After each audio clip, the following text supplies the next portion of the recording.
You ever have one of those moments where you feel like a bike finds you, not the other way around? Because that's exactly how it felt the first time I saw the early whispers, the tiny leaks, the shadowy teaser shots of the upcoming Indian FTR 1300R, the 2026 model that already feels like it's rewriting what the American naked sport bike is supposed to be. And today, we're diving deep into it. Slowly, richly, soaking in every detail. So grab a drink, get comfortable, and welcome back to SuperBike Intelligence. If you're new here, don't forget to like, comment, and subscribe because we've got a whole universe of upcoming bikes to explore together. And if you're already part of the family, you know how we do things: long, detailed, and with a whole lot of passion. Now, imagine this with me. It's early morning. The air's cold enough that your breath turns into a faint fog when you exhale. The sun hasn't totally risen yet, but the sky's turning that soft pinkish gold. You're standing in an empty parking lot at the edge of a quiet town. No traffic, no noise, just the distant hum of life waking up.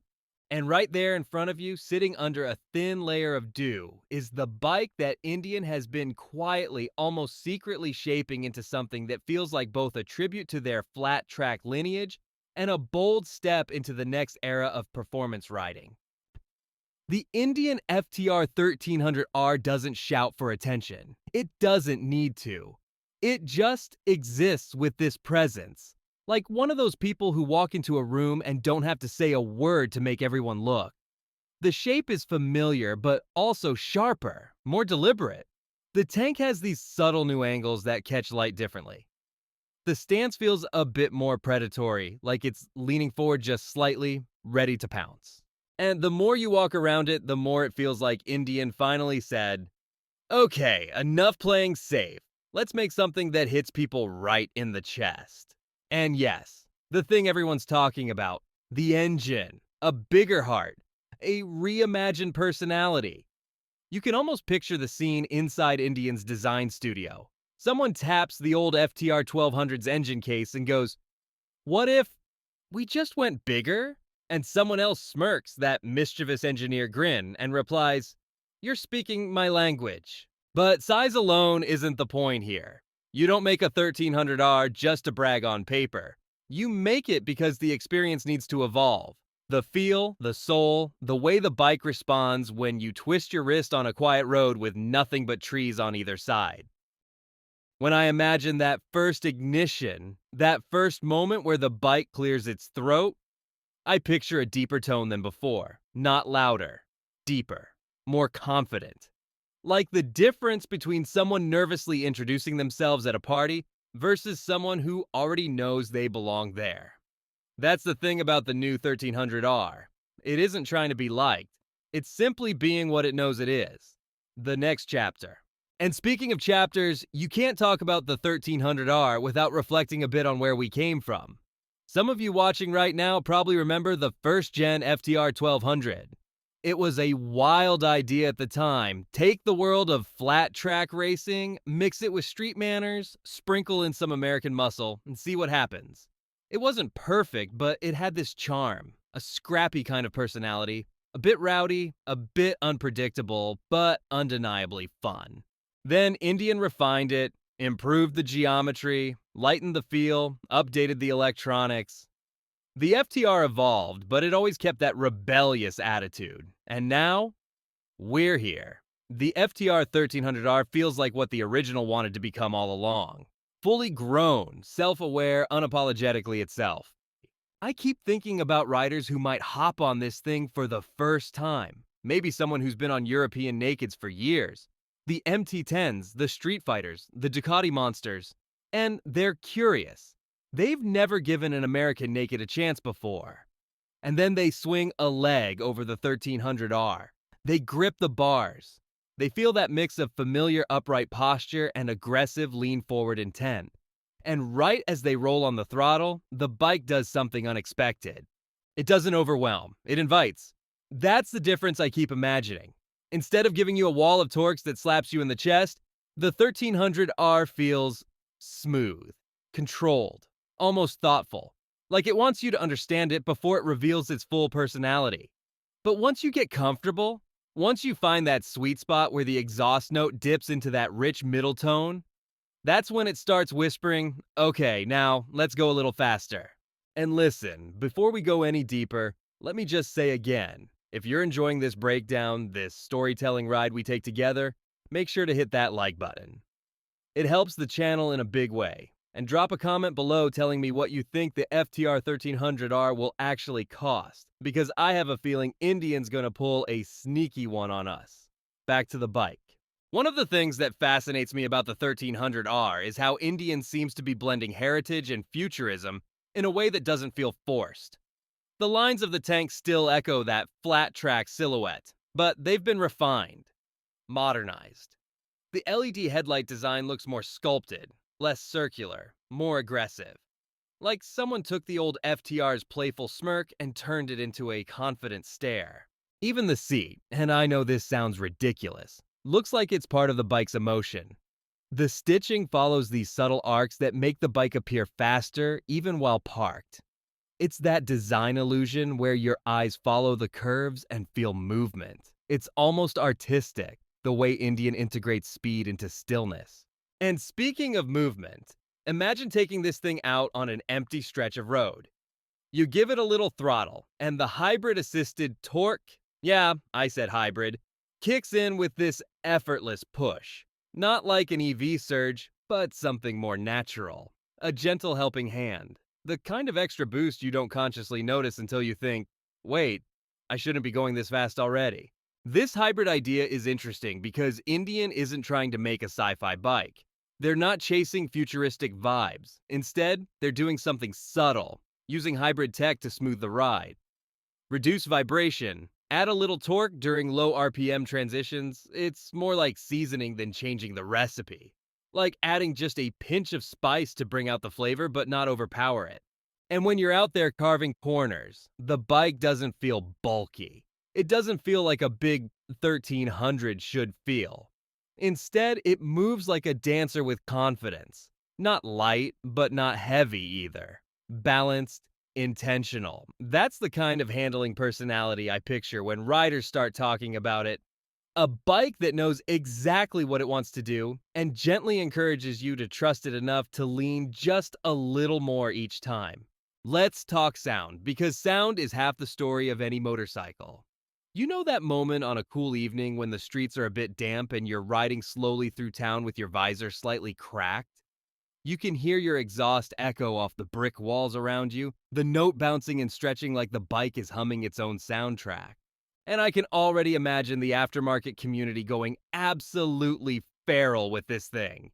You're going to see new slip-ons, carbon tips, aggressive short pipes, and that classic FTR-style dual-side exhaust reimagined for the bigger engine. Some people are going to black it out. Some are going to chrome it up. Some are going to turn it into a scrambler even though it doesn't need to be. And honestly, that's the beauty of the FTR platform. It's a canvas. Speaking of scramblers, the 1300R isn't pretending to be an off-road beast, but it has enough spirit to tempt you into a gravel road just to see what happens. It's like a city dog that occasionally remembers it has wolf DNA.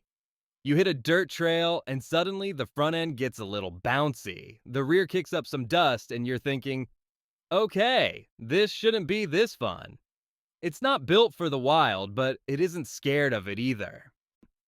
And let's take a moment to picture the new dash. You know these modern bikes, everything's bigger, cleaner, brighter. The 1300R will likely have a redesigned TFT with smoother animations, deeper blacks, richer contrast, maybe even a new startup animation that nods to Indian's heritage. Something like a glowing outline of the FTR silhouette that pulses before the numbers appear. That's the kind of little detail that sticks with you. The stuff you remember later when someone asks, so what's it like owning one? I can see the menus being simpler too. Indians learned a lot from the 1200's feedback. Riders want clarity, they want quick access, they want a dash that doesn't feel like a phone from 2015. So expect clean navigation, intuitive toggles, maybe even some hybrid-specific info.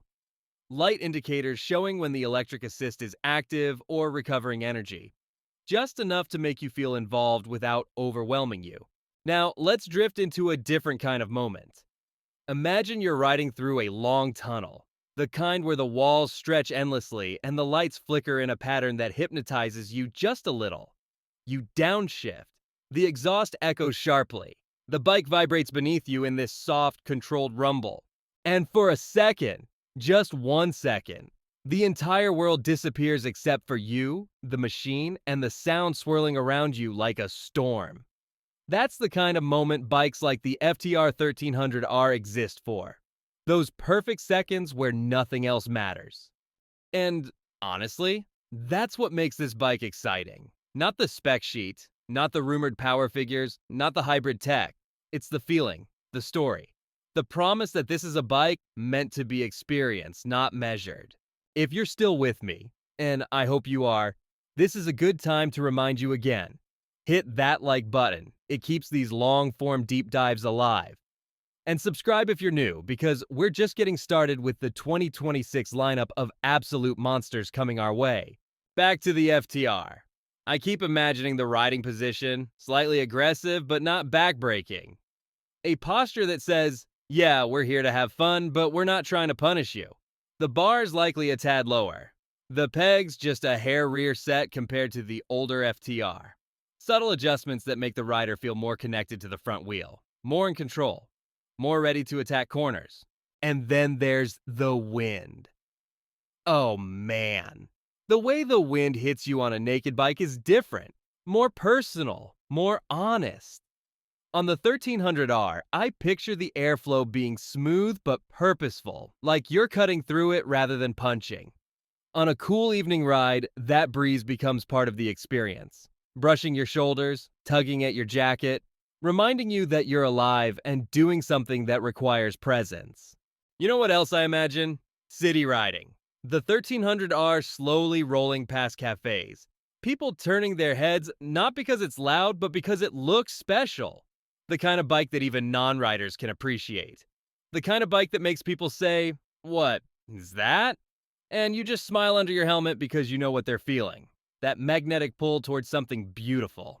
And for the riders who owned the older FTR 1200s, the 1300R will feel like a familiar friend who's grown up, found its identity, and come back stronger. The quirks will still be there, that raw edge, that American muscle vibe, but polished, balanced, matured. Let's talk pricing for a second because everyone loves a little speculation. I think Indian's going to surprise us. Not cheap, but not outrageous. They know this bike is meant to compete with European performance nakeds. They know riders will compare it to the MT10, the Monster SP, the Speed Triple, and they want to be in the fight. So expect a price that feels premium but fair. Something that says, we know our worth, but we also want you to actually buy this thing. And honestly, if the fit and finish match the whispers, the improved paint quality, the refined switchgear, the sturdier materials, then whatever the price ends up being, people will justify it. Because the FTR line has always carried a certain emotional weight, a certain story. It's more than a motorcycle. It's a statement that American performance isn't just alive, it's evolving. Before we wrap this up, and don't worry, we're not done yet. If you haven't subscribed, go ahead and tap that button. We're building a community here. A place where motorcycle lovers can just relax and talk bikes without the arguing and the elitism you see in some corners of the internet. So join the family. Now back to the ride. I keep picturing a specific scenario with the 1300R. It's late evening, golden hour. You're riding down a coastal road. The sea's on your right, crashing softly against the rocks. The wind smells salty. The sun is low enough that the orange glow reflects off the bike's tank like liquid fire. You roll off the throttle and coast for a moment. Just coast. The sound softens, the road curves gently, and you feel this connection, not just to the bike, but to the world around you. That's what the FTR 1300R promises. Not just power, not just style, but moments, experiences, memories waiting to be made. And maybe that's why we get so excited about new bikes. It's not just the metal or the engineering, it's what they represent. The idea of new journeys, new stories, new reasons to throw a leg over and see where the road leads. The Indian FTR 1300R feels like a bike built for dreamers. For riders who don't need to go the fastest or corner the hardest, but who want to feel something every time they ride. Riders who appreciate character, personality, soul. And if India nails the hybrid system, the tuning, the ergonomics, the aesthetics, and all signs say they will, then the 1300R might be one of the most emotionally compelling bikes of the 2026 lineup. So here's my final thought. If you've ever loved a bike not because it was perfect, but because it made you feel alive, the FTR 1300R might be the next chapter in your story.